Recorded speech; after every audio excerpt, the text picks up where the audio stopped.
To get knowledge. तो दोनों में अंतर है। हम यहाँ नॉलेज लेने के लिए आए हैं तब तुमको नॉलेज मिलेगा, और एक होता है कि हम सीधे पढ़ने के लिए आए तो सर जो जो बताएंगे वो हम जान लेंगे। विषय वस्तु की एक परिधि होती है, जितना चीज बताया जाता है 100% कोई स्टूडेंट उसको ले लेता है, कोई स्टूडेंट 90% लेता है, कोई स्टूडेंट 5% लिया, कोई 2% लिया। कोई भी चीज जितना बताते हैं उतना जो ले लेता है वही ना सच्चा स्टूडेंट कहलाएगा।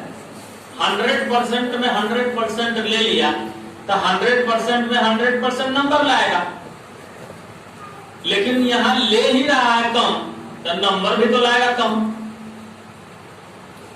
समय जो है ना, टाइम जो है वो कहता है कि तुम हमारी मर्यादा करो, तुम हमको बेकार जाने मत दो। कौन कहती है?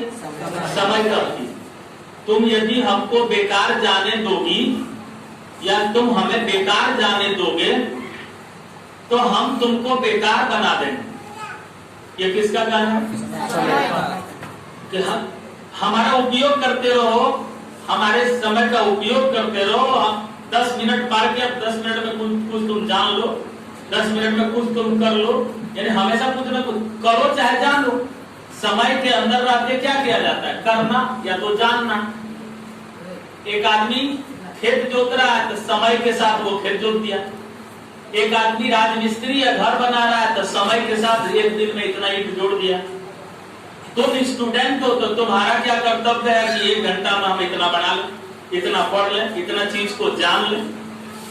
इतना चीज जान लेने का मतलब यह है कि जो टॉपिक है हम स्टार्ट किए वो 1 घंटे में जानने का चीज है, वो 1 घंटा में पूरा उसको हम अच्छा से समझ गए, जान गए।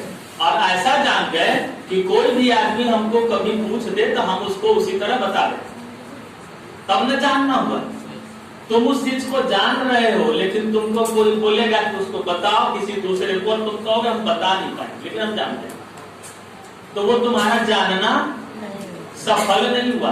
सफल तब होगा कि तुम जितना जानते हो, जिस समय तुम जितना सीख गया उतना तुम्हारे पास कैपेसिटी होनी चाहिए किसी दूसरे को बताने की।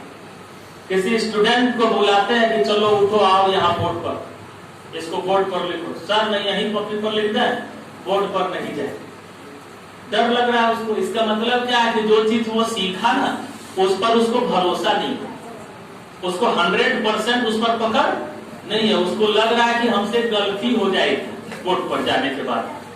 तो गलती हो जाएगी इसका मतलब तुम जिस चीज को सीखे हो ईमानदारी से नहीं सीखे हो। आज का जो टाइम है ना शिक्षक दिवस, इसमें स्टूडेंट को मोटिवेट होना चाहिए। शिक्षक दिवस मनाने के लिए सर्वपल्ली राधाकृष्णन ने इसलिए दिया कि 1 साल तक स्टूडेंट का लाइफ जो होगा वो भाग दौड़ की जिंदगी में रहेगा। सब कोई कुछ अपना तैयारी करेगा, कोई अपना जो भी उसका होगा पाठ्यचर्या 1 साल का। तो 1 साल के बाद जब एक शिक्षक दिवस आएगा तो शिक्षक को सम्मानित करने के बहाने वो अपने जीवन को सुधारेगा, अपनी कार्य शैली में कुछ परिवर्तन लाएगा।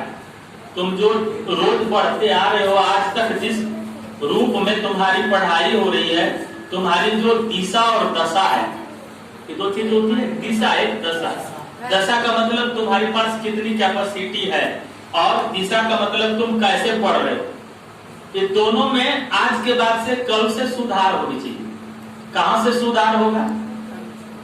सुधार कहां से होगा? तो हमारे द्वारा तुमको जो बताया जा रहा है, आज के इस अवसर पर जो बताया जा रहा है, उसमें आज तुमको ज्यादा श्रद्धा हमारे प्रति है तब न तुम आए हो। इस उद्देश्य से कि सर को आज सम्मानित करेंगे, आज शिक्षक दिवस है।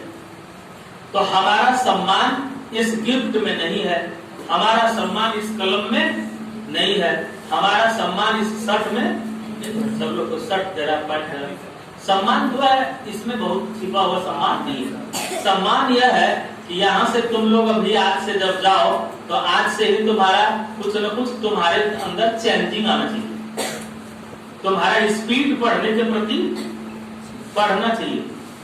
तुम जो जिस तरह जीवन जीना चाह रहे हो उस तरह जीवन जीने से लाभ नहीं है। कुछ स्टूडेंट्स को लगता होगा कि चलो अभी थोड़ा कम भी पढ़, अभी भी हमारे पास बहुत सारा स्टूडेंट आया जो सीनियर स्टूडेंट, उससे भी मेरी बातचीत हुई तो वो यही बताया कि सर 9th 10th थोड़ा सा देख रहे थे, इससे थोड़ा सा उसको फिर अच्छा से इस बार देख लेंगे तो अगले बार जो इस बार 3 नंबर घट गया था तो अगले बार वो मेकअप हो जाए। इसलिए इस बार मेरा सिलेक्शन नहीं हुआ कि थोड़ा सा हमारा नंबर कम रहा, हम 3 नंबर से इस बार पिछड़ गए, इसलिए हम 9th 10th फिर से देख रहे हैं। उसके दिमाग में धस गया है कि 9th 10th is so important, कितना महत्वपूर्ण है नंबर 10 की पढ़ाई। 9th 10th की पढ़ाई को जो समझ लिया कि कुछ नहीं है वो लाइफ में कुछ नहीं कर पाए। 9th 10th को जो महत्वपूर्ण समझ लिया एकदम बारीकी से उसको पढ़ेगा वो 9th वो जीवन में बहुत कर पाए। इसलिए जरूरी क्या है कि 9th और 10th के स्टूडेंट को अपना सिलेबस जो है ना वो कंप्लीट करने के साथ साथ एक्स्ट्रा पढ़ना चाहिए। क्या एक्स्ट्रा पढ़ना चाहिए? तो हमारा बिहार बोर्ड का सिलेबस है, तुम लोग सब बिहार बोर्ड के स्टूडेंट हो, बिहार बोर्ड के सिलेबस को छोड़कर तुम लोग कुछ स्टूडेंट इसमें होगा ना बैठता है नीचे पीछे 3 स्टूडेंट, वो ICSE और CBSE वाला 9th में बैठता है।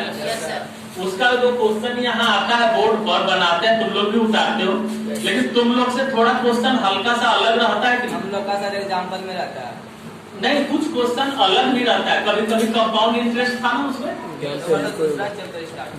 चैप्टर तुम्हारे पास कंपाउंड इंटरेस्ट मिल गए करेगा, यानी कुछ ऐसा सिलेबस है, कुछ ऐसी पाठ्य वस्तु है जो उसमें है तुम्हारे पास नहीं है। लेकिन जब तुम किसी कंपटीशन में बैठोगे तो वहां थोड़ा कहेगा कि बिहार बोर्ड वाला स्टूडेंट है, इससे हल्का हल्का क्वेश्चन पूछिए, ICSE वाला को अलग क्वेश्चन दीजिए। क्वेश्चन एक छपा है तो पूरे भारत के लोग उस क्वेश्चन में बैठेंगे परीक्षा देने, और तुम बिहार बोर्ड वाला बहुत चैप्टर नहीं बनाया और तुम बैठेगा तो तुम्हारा बहुत क्वेश्चन छूटेगा। तब क्या चाहिए उसको कि नम्मा वाला पढ़ने के साथ साथ एक्स्ट्रा भी पढ़ लेना चाहिए। जो उधर का सिलेबस वाला छूटा ना, उस ICSE जो है दिल्ली बोर्ड वाला जो रखे हुए और तुम नहीं उसको पढ़ पा रहे हो तो उसको भी पढ़ लेना चाहिए। तब तुम अपने आप को मजबूत फील करोगे, तब तुमको लगेगा कि हाँ पूरा हो। और यहाँ तो स्टूडेंट ये स्थिति में 9th 10th में रहता है, उस समझ में नहीं करता है कि क्या पढ़ना चाहिए, 9वां 10वां उसको समझने में ही चला जाता है।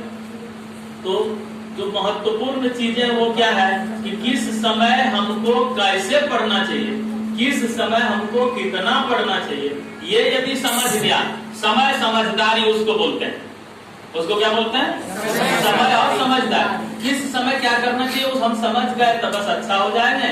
लेकिन जब हम समय जब है तो समझदारी नहीं है, और जब समझदारी होगी तब तक समय पार होगा कि नहीं?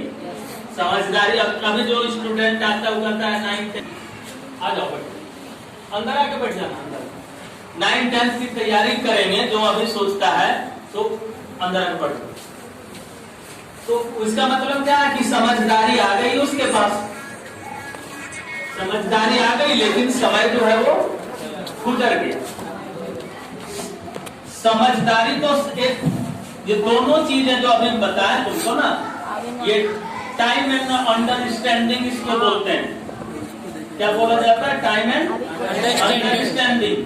तुम्हारे पास टाइम है, अंडरस्टैंडिंग नहीं है, और जब अंडरस्टैंडिंग होगा तब तक टाइम गुजर जाएगा। इसलिए दोनों को कोरिलेट यदि तुम कर दो तो तुम्हारा लाइफ बन जाएगा, और जो कोरिलेट नहीं कर पाता है, दोनों को जोड़ नहीं पाता है, उसका लाइफ अच्छा नहीं। तो हमारे लिए सबसे खुशी की बात यही है कि तुम्हारा कल से life of style, learning of style वो सब चेंज हो जाए, कल से बदलाव आ जाए। तुम यदि घर में 2 घंटा 3 घंटा पढ़ते हो अभी, तो अगले दिन से 5 घंटा पढ़ने लगो, 6 घंटा पढ़ने लगो, तब ना शिक्षक दिवस की महत्ता पूरी हो। लेकिन शिक्षक दिवस के अवसर पर खूब केक बांट दिया जाए, खूब सजावट कर दिया जाए, बैलून लगा के फोड़ दिया जाए, सब व्यवस्था तो तुम लोग ठीक किया, अभी बैलून भी लगा लिया, अभी केक के ऊपर वो बौछार कर दिया वो पन्नी का। तब ये सब क्या अंडरस्टैंडिंग, मिसअंडरस्टैंडिंग है। स्टूडेंट हैं और हम साइंस के स्टूडेंट हैं, साइंस ट्यूटोरियल सेंटर में पढ़ते हैं, लेकिन ये नहीं जानते हैं कि कहाँ क्या करने से क्या नुकसान होगा। उस केक में ये छोटी सी पन्नी एक चला गया, अब पन्नी का तो बौछार हुआ, और उसको धूल से टुकड़ा लेके खा गया। तो अंदर जब जाएगा ना तो ये पन्नी जो है ना वो आंख से चिपक जाएगा, आंख में वो सट जाएगा, और सट जाएगा तो 8 महीने के बाद उस आदमी को भयंकर दर्द होने लगेगा, 6-7-8 महीने बाद, और उसके बाद वो परेशान होने लगेगा। तो उसको पता नहीं चलेगा कि हम केक खाए थे तो दर्द हुआ, पता चलेगा 8 महीने बाद उसको पूछने को जाए तो एक डॉक्टर के पास जाएगा, वो गैस की दवा लिखेगा, दूसरे डॉक्टर के पास जाएगा, दूसरी दवा लिखेगा, परेशान हो जाएगा सब जगह। उसके बाद कहेगा को उपाय नहीं, तब इंडोस्कोपिंग फाइनल में होगा जब, तो सब जगह से इंडोस्कोपिंग, तब थोड़ा थोड़ा पता चलेगा यही कारण है, तब उसका ट्रीटमेंट हो। कितना डिस्टर्बेंस मोड में चला जाएगा है कि नहीं? तो मोस्ट डेंजरस चीज जो है उसको हम शिक्षक दिवस के पुण्य अवसर पर प्राप्त कर गए, वो खराब चीज है। तो वो खराब चीज है कि नहीं? इसलिए समझदारी कौन लाएगा? हम खुद न समझेंगे। और समझदारी जो है ना वो बाजार में नहीं बिकती है, समझदारी जो है वो लाया जाता है पढ़ने से, लिखने से। किताब तुम देखोगे, तुम पत्र पत्रिका पढ़ोगे, किसी आदमी के संगत में रहोगे, और हमको सम्मानित करने के लिए तुम चले हो तो तुम हमको आदर्श मानोगे, तब ना तुमको फायदा होगा। आदर्श मानने का मतलब यह है कि हम जो तुमको बोल रहे हैं उसका तुम अनुसरण करो। अभी सब चीज बोल रहे हैं, तुम बाहर निकलोगे वो इस तरह सब बोलते रहता है, चलो तुम कौन सम्मानित किया हमको? उस सम्मान का प्यासा थोड़ा कोई शिक्षक रहता है। तुम्हारा लाइफ अच्छा हो जाए इसी के लिए ना हम भी दिन भर बैठे हुए, और तुमको कुछ सिखाने के लिए ही ना बोल रहे हैं कि अगले दिन से तुम्हारे लाइफ स्टैंडर्ड में कुछ न कुछ परिवर्तन होना चाहिए, बदलाव होना चाहिए। और 9th-10th का स्टूडेंट है, इसलिए बहुत बड़ी अपेक्षा रहती है तुम लोगों से, बहुत बड़ी अपेक्षा। क्या अपेक्षा है? सबसे पहली अपेक्षा कि तुम यहाँ से जो बनोगे वो तोप बनो,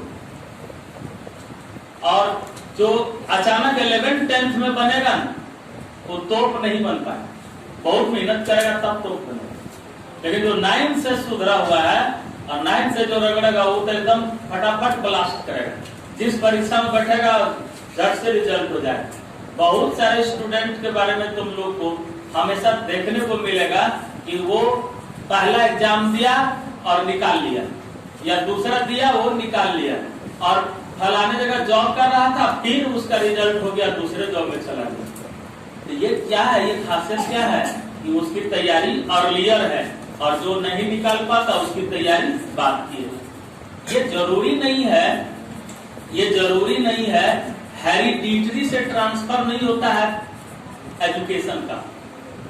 एक पढ़े लिखे व्यक्ति जो विद्वान है उनका बेटा भी विद्वान होगा, वो अनुवांशिकता का नियम वहां मेंडल वाला लागू नहीं होता। एक ताकतवर आदमी दिन भर हथौड़ा चला रहा है, एक लुहार, तो उसका हाथ बहुत मजबूत हो गया, तो उसका बेटा भी मजबूत हाथ वाला जन्म लेगा, ये नहीं होता है। क्यों नहीं होता है? इसलिए कि ये सब है एडॉप्टेड नेचर। बायोलॉजी जिसको बोलते हैं एक्वायर्ड प्रॉपर्टीज, जो तुम लोग पढ़ोगे 10th में पढ़ने के लिए रहता है, फिनोटाइप नेचर इसको बोला जाता है। फिनोटाइप के बारे में तुम लोग पढ़ोगे, ये फिनोटाइप है, बाहर से मिलता है। तुम्हारी संगति यदि अच्छे अच्छे लोगों के साथ रहेगा, सबसे पहला काम है लाइफ में कि मित्र के चुनाव पर ध्यान दो। मित्र के चुनाव पर ध्यान।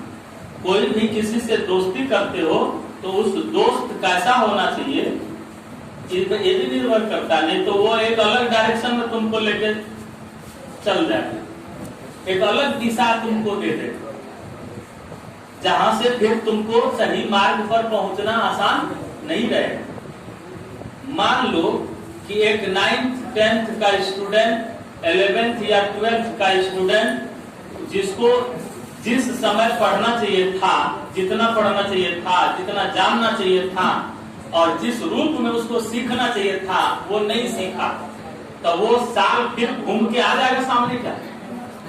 नहीं आएगा। किसी क्लास चाहे 9th और 10th और 11th और 12th कोई क्लास है, उस क्लास में तुमको जितना चीज पढ़ना चाहिए था, जिस अंदाज में पढ़ना चाहिए था, जितनी गहराई से पढ़ना चाहिए था, जिन जिन चीजों को जानना चाहिए था, तुम नहीं जाना, तो फिर अगले साल वो टाइम आएगा। 9th का टाइम फिर से 9th वाला नहीं आएगा, 10th वाला फिर से 10th का नहीं आएगा। कुछ लोग करते हैं कि चलो इस बार मैट्रिक का रिजल्ट थोड़ा गड़बड़ हो गया है, हम फिर से परीक्षा देके अच्छा करेंगे रिजल्ट। लेकिन तुलना करो कि ये जो टाइम है तुम फिर से अगले साल पढ़ोगे ना तो एकदम सेम टाइम नहीं रहेगा। जितना एनर्जी इस साल है ना तुम्हारे पास, उतना एनर्जी फिर अगले साल नहीं रहेगा। जो उमंग है, जो ताजगी है, जो जज्बा है करंट ईयर का, वो एक्स ईयर में नहीं मिलेगा, क्योंकि वो एक्स ईयर जो है वो क्या है? रिटायर्ड टाइम है। रिटायर्ड टाइम, जिस समय हमको करना चाहिए था हम उस समय नहीं किए, हम बाद में कर रहे हैं। बाद में कर रहे हैं तो टाइम क्या कहता है कि तुम हमको हमारा इज्जत नहीं किया, इसलिए इस बार भी तुम्हारा इज्जत हम नहीं करें।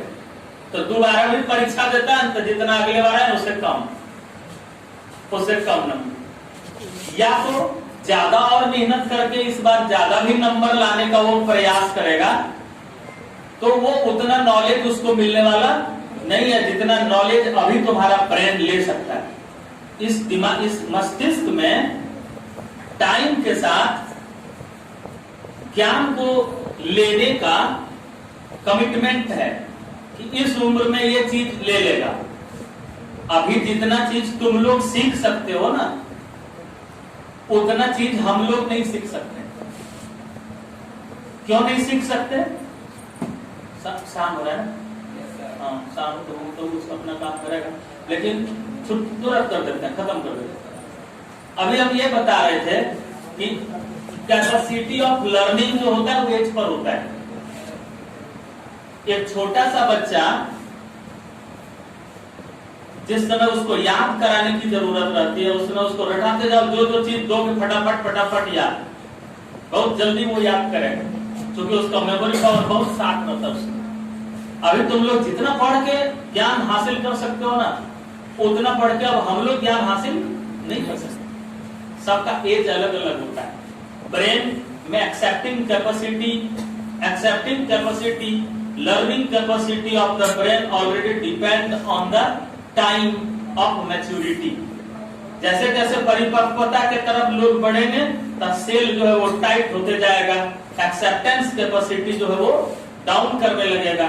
तुम्हारे पास सीखने की बहुत बड़ा सामर्थ्य है, इसलिए जिस समय जितना चीज सीखना चाहिए उतना चीज उसको सीखो। और जैसे ही तुम्हारे पास किसी भी तरह से समझदारी डिस्टर्ब हुई तो तुमको लॉस हो जाएगा।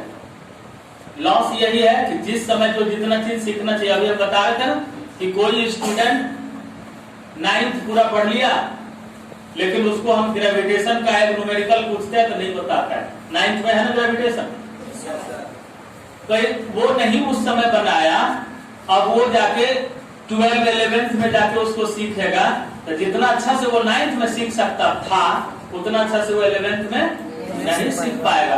पकड़ने की ताकत घट गई, और वहां टाइम जो है वो उसको कहेगा कि तुमको नम्मा में हमारे प्रति श्रद्धा तुम नहीं रखा, अब यहाँ तुम्हारे साथ हम श्रद्धा में रखें। इसलिए कि जब 11th में जाएगा ना तो उसके पास, अभी तुम्हारे पास सबके पास इतना बड़ा मोबाइल है, 11th में देना इतना बड़ा आ जाएगा सबके माता पिता प्रसन्न होकर बड़ा मोबाइल खरीदवा दें, और एकदम ये रहती है, हॉबी होती है। लोग समझते हैं कि हमारा बेटा मांग देगा मोबाइल, हम उसको नहीं दे पाएंगे तो हमारा इज्जत कहाँ जाएगा। जरूरी नहीं है जो चीज वो देख के उसको डिस्टर्ब करते जा रहे हैं, डिस्टर्बिंग मोड में जाएगा वो, मोबाइल से तुमको कोई फायदा नहीं होगा। लेकिन 11th में जाकर तुम्हारे पास बाधाएं बढ़ेगी, तो सीखने के माहौल घटेंगे। अभी बाधाएं कम हैं तो सीखने के माहौल अधिक है। 9th-10th में बाधाएं कम होती है, 10th 11th 12th के बाद बाधा बहुत होती है। 11th 12th वाला स्टूडेंट तो तैयारी करता है, वो हमको ऐसे बोला तो चलो सड़क पर पूछे, तो ताकतवर न हो जाता है, थोड़ा उसके पास ताकत होती है, बहुत बहुत बाधा उसके पास रहती है। तो वो सब क्या है, लाइफ को डिस्टर्ब करने वाले एक्टिविटीज। तो लाइफ डिस्टर्बिंग एक्टिविटीज से अपने आप को यदि बचाओगे तो तुम जीवन में बहुत कुछ कर पाओगे, और यदि तुम उसमें उलझ जाओगे तो तुम जीवन में बहुत कुछ नहीं कर पाओगे। एक कहावत है ना कि आगे से बैंड बाजा वाला बजाते हुए पार कर गया, तो स्टूडेंट जो पढ़ रहा था उसको कोई पूछने अभी एक बाजा बजाते हुए गया, बैंड पार्टी वाला, कहाँ पता नहीं है। आगे से पार कर गया, वो कहता है पता नहीं है। इसका मतलब पढ़ने में उसकी दिलचस्पी अधिक थी और वो उसके तरफ ध्यान दे रहा था, उसको इन्वायरमेंट से कोई मतलब नहीं था, वो यूनिडायरेक्शनल था। सेवरल डायरेक्शनल होने से ज्यादा लाभ नहीं होता है, यूनिडायरेक्शनल होने से ज्यादा लाभ होगा। जिस चीज को तुम जानना चाहते हो उसको कंप्लीट करो। अब तुम किताब खोल के आगे रखोगे हिस्ट्री और वो फिजिक्स और वो मैथ, अब तीनों एक घंटा में आएगा बना लेंगे, तो तुम न तीनों में से किसी को बना नहीं पाओगे, किसी को समझ नहीं पाओगे। इसलिए सबके लिए अलग अलग यूनिडायरेक्शनल होना चाहिए। ब्रेन में कैपेसिटी जिस तरह का दिया गया है उसी तरह में तुमको करना पड़ेगा। इसलिए ये कैपेसिटी जिसके पास जितनी है उसके अनुसार मेहनत करो। उससे कम मेहनत करते हो तो तुम माने जाओगे अपने प्रति बेईमान, अपने प्रति बेईमान। तो जो तुम अपने प्रति बेईमान हो जाओगे तो तुम अपने माँ से भी बेईमान कहलाओगे, अपने पिता से भी बेईमान कहलाओगे, और अपने शिक्षक के प्रति भी गैर वफादार कहलाओगे। तो फिर शिक्षक को सम्मान कहाँ मिला? शिक्षक को सम्मान है, गप नहीं करो, गप नहीं करो, गप नहीं करो। आप आज ही करेगा, कल भी करना तो पूछेंगे, कल के बाद भी नहीं। आज से तुमको मोटिवेट न होना है, यहाँ से तुमको नई दिशा, तो कल से तुम्हारे पास कोई परिवर्तन होगा, ये उम्मीद रखें? रखें उम्मीद? चलो धन्यवाद। तो अभी और कुछ बोलते, लेकिन अब अंधेरा होने वाला है ना, इसलिए धन्यवाद। तुम लोग भी और कुछ बताना चाहते हो?